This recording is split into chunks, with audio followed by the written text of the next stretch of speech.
Iki ngaji kita kudu sadar kullu hisbim bima ladaihim farihun. Dan iku dicap elek nak wong ngrasa bener dhewe. Sing apik fala tuzakku anfusakum huwa a'lamu bimanit taqwa. Paham gitu? Terus nahi mungkar niku nggih wonten istihate dadi. Nggih sama nahi mungkar dalam politik nggih ngoten. Dulu di Rembang juga banyak lokalisasi. Kalau masih ingat kecil saya dan ya kuat karena di backing oknum-oknum tertentu. Tapi ketika bupati itu mulai dekat kiai. Pernah era kakak saya kandung itu wakil bupati. Setelah itu anaknya Kiai Khalil. Sekarang itu teman saya malah yang jadi bupati. Itu ya rubahnya luar biasa karena ya guyonan mereka paling nyai Gus dakwai kesuwen. Bupati gampang Gus gawe SK ngongkon Satpol PP. Artinya jangan kira orang-orang baik yang lewat pejabat itu tidak kalah kontribusinya, ya banyak juga. Ini bakas sing soleh loh, ini bakas sing napa? Soleh. Artinya kullu hisbim bima ladaihim farihun. Yang yakin dengan kebaikan bentuk ini juga banyak. Kowe aja mau meyakini dhewe apik kok Mustofa. Langgare cilik tetep istiqomah, nak bar wiridan ra donya. Iku ya apik, tapi dene ya ben yakin bener dhewe ben terus. Nah dene yakin terus calon bupati malah dadi kan. Tapi jangan merasa benar sendiri. Ya yakin saja kalau dia benar. Tapi jangan yakin benar sendiri karena dia tidak bisa bikin SK untuk membubarkan tempat maksiat. Utawa oleh suatu tanah sing dienggo napa? Maksiat. Jadi pilihannya bubarno niku. Nah sampean takok, anak ngono ulama ra kalah, goblok nek ulama kalah. Ulama tetap paling bener. Perkarane piye? Wong sugih mau iso ngusir wong maksiat kok tanahe ning tanah liya, tapi ora iso ngilangno maksiat mentale wong iku. Lha iku sing rada betah ngilangno sak mentale iku ulama. Mulane ulama takoki, "Lah kok iso tapi sampean ora iso ngusir kok nggon maksiat, tapi mau pindah tok wonge tetep maksiat." Lah sing iso nobatno iku ulama. Ya rada menang-meneh maksudnya ya rada lumayan. Mulane kula nganti saiki jek susah. Kula nate maca kitab ana cerita, muga-muga ora bener cerita iku. Tapi kula kadung maca. Ajane nyesal kula maca niku. Tapi kula kadung napa maca. Dadi ana wong mati syahid, wong melarat, wong lomo sugih ambek kiai alim. Niku ning pintu swarga. Wis jelas mlebu swarga. Lha iso bantah-bantahan. Jare sing mati syahid saya dulu karena jelas di hadis-hadis sahih itu mati syahid itu spesial. Jadi saya paling berhak masuk dulu. Jadi sing melarat enggak. Di hadis-hadis orang melarat sabar itu spesial. Jadi saya dulu. Jadi sing sugih enggak. Orang kaya dermawan itu spesial. Jadi saya dulu. Ulama yang menengah roh wong telu goblok bantah-bantahan ulama yang menengah. Bareng menengah. Ulama wong jangan ulama kan dia meneng. Dia lah yo bingung karena ulama kan banyak pertimbangan. Sing marahi iku dekne kabeh. Akhirnya Allah ngutus Jibril. Ya Jibril. Beri keputusan sama mereka. Ya, Jibril kan malaikat paling terpelajar. Jibril takok. Kira sabar, kowe kok ora nak kira sabar mlebu swarga, jare sapa? Jarine ulama. Aja disiki gurum ya. Nggih, sepakat berarti satu sepakat. Sugih dermawan, kowe kok ora nak ngono iku apik, jare sapa? Nggih, jare kiai. Aja disiki gurumu. Berarti dua sepakat. Paham nggih? Mati syahid, kowe kok ora nak syahid ganjarane gede. Ya kata Pak ulama, aja disiki gurumu. 3 orang ini sudah ikhlas ulamanya dulu karena 3 orang tahu itu dari apa ulama. Ya berarti sepakat kan ulamanya dulu ya Jibril kita sepakat. Ulamanya sira gelem.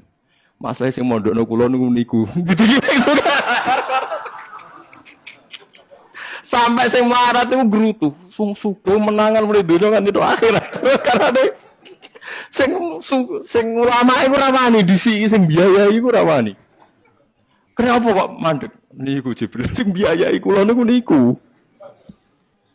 Akhirnya balik menang kan sama seperti hukum dunia kan wong sugih menangan. Kayak kula cerita iku muga-muga ora tenan. Iku kula kadung maca, ora digetun kula maca cerita niku. Karena akhirnya ulamanya kalah kan. Pas padahal 3 orang ini sudah sepakat. Cara kula ulama pokoknya mlebu ora syarat terang. Artinya terus mlebu nae ora usah nerangno. Wong sing biayai yo mesti swarga ya to nggih. Mau urutan-urutan ngono ora terus mlebu neraka kan ya mboten. Mau urutan mawon kok gegere. Tapi lewat ngaji ini Anda menjadi tahu. Jadi yang yang biasa toreko, biasa wiridan, jangan menafikan orang-orang soleh yang mungkin meyakini ada efektivitas pakai kekuatan politik dan harta. Paham ya? Nyatanya ya iya. Misalnya tanah-tanah yang potensi nggo maksiat, sampean tuku ya nggak mungkin digo maksiat. Kulo ije eling. Kulo nu gak ada guru kulo nu kathah. Di antara ini saya punya guru, punya tanah luas di perbatasan, luas sekali. Itu zaman itu mau dibeli Cina itu 2 miliar. Yang zaman itu harga rata-rata sekitar 700 juta. Mau dibeli 2 miliar. Itu beliau tidak boleh bilang sama saya. Nak nganti dituku Cina, perbatasan, nak digolonte dosaku rak nganti mati. Wes melarat ra bakal takdol. Jadi banyak juga orang yang meyakini adol tanah ning wong sing potensi digo maksiat itu dosa gede. Nah, suatu saat ini kejadian lagi dan beda lagi. Ini ya guru saya tapi beda lagi. Ada orang punya tanah yang potensinya itu hanya 100 juta karena yang beli Cina dijual 200 juta. Satu keluarga haji semua. Dipakai haji. Itu semua keluarga kiai ini tidak ada yang datang.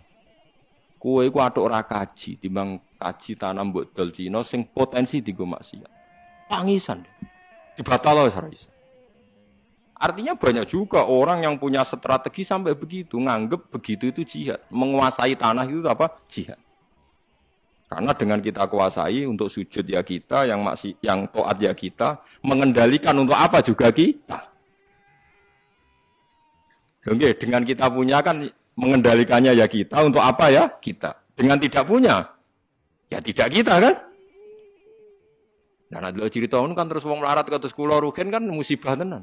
Wong kula yo ora tau duwe akeh. Tapi masalah kula rapati nyesal. Misale kula niku kan terus lewat jalur ulama. Sing nyesal kan rugen. Jalur apa terus? Wiridan kan, wiridan ra kuat suwe sekondo kula. Kula dijajahi toriko ora tau tak lakoni, Gus. Kula nak wiridan mboten apa betah. Terus jalur apa? Kira sabar mau kan. Lah iku kudu ikhlas kalah meneh ning swarga, paham ya? Kok kiyaine ya disena sapa? Wong sugih. Tapi cerita iku yo aku ya ora percaya, tapi masuk akal. Kula niku ya wah. Sampeyan percaya gak? Ibu ora roh mawon niku terus kula ibu ora roh.